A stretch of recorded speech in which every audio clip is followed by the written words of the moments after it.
सवर्ण और शूद्र ये दोनों हिंदू कैसे हो सकते हैं, आज मैं कुछ बातों को आपको बताना चाहता हूं और उन बातों को सुन और समझकर आप मुझे बताइए कि क्या स्वर्ण और शूद्र ये दोनों हिंदू हो सकते हैं। एक संविधान को नकारता है तो दूसरा संविधान को मानता है, तो दोनों हिंदू कैसे हैं। एक युद्ध में विश्वास करता है और दूसरा बुद्ध में विश्वास करता है, तो बताइए दोनों हिंदू कैसे हैं।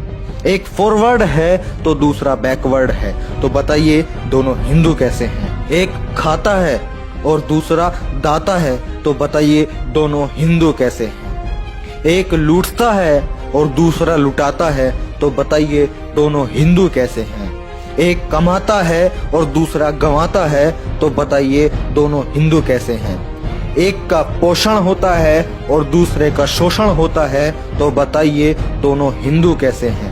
एक काल्पनिक है और दूसरा वास्तविक है, तो बताइए दोनों हिंदू कैसे हैं। एक विषमता को मानता है, दूसरा समता को मानता है, तो बताइए दोनों हिंदू कैसे हैं। एक पाखंड को मानता है, दूसरा विज्ञान को मानता है, तो बताइए दोनों हिंदू कैसे हैं। एक पूरे देश का बनता है और दूसरे को सिर्फ जाति का नाम दे दिया जाता है, तो बताइए दोनों हिंदू कैसे हैं।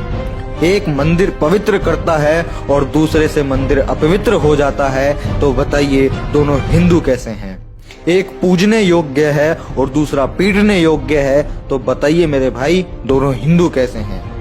एक को व्यवस्था में श्रेष्ठ समझा जाता है और वहीं दूसरे को व्यवस्था में नीच समझा जाता है, तो बताइए दोनों हिंदू कैसे हैं। एक सत्ता ऐश में रहता है और दूसरा फुटपाथ पर सोता है, तो बताइए दोनों हिंदू कैसे हैं। एक होटल में खाता है और दूसरे को कचरे से पेट भरना पड़ता है, तो बताइए दोनों हिंदू कैसे हैं। एक देश पर राज कर रहा है और दूसरा गटर साफ कर रहा है, तो बताओ मेरे भाइयों दोनों हिंदू कैसे हैं। इन तथ्यों से साबित होता है कि हिंदू धर्म नहीं है, यह सिर्फ सत्ता छीनने का एक राजनीतिक षड्यंत्र है।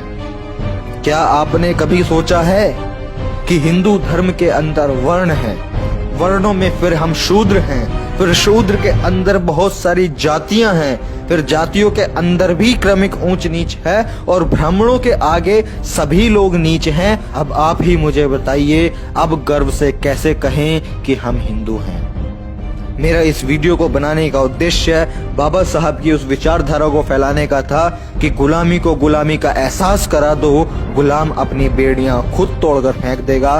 तो दोस्तों ये सारी वो चीजें मैंने बताई हैं जिससे हमारा समाज आज पीड़ित है और गुलाम है। अगर आप इस चीज को महसूस करते हैं तो आज ही इन गुलामी को जंजीरों को तोड़िए और बाबा साहब का सपना बौद्धमय भारत बनाने का उस सपने को साकार कीजिए। तो अगर ये वीडियो आपको यूजफुल लगा हो और आपको लगता है कि ये चीज लोगों को पता चलनी चाहिए और जितने भी हमारे समाज में गुलाम हैं आज भी, उन लोगों को उनकी गुलामी का एहसास होना चाहिए, तो इस वीडियो को ज्यादा से ज्यादा लोगों तक जरूर शेयर करें। जय भीम, नमो बुद्धाय, जय मूल निवासी। मैं मिलता हूँ आपसे अगली किसी वीडियो में। तर्क से फर्क लाना हमारा मिशन। हमारे साथ इस मिशन में जुड़ने के लिए इस लाल बटन को दबाकर चैनल को सब्सक्राइब करें और बेल आइकन को दबाकर ऑल पे क्लिक करें, क्योंकि हमें लाना है सोच का एक अलग नजरिया।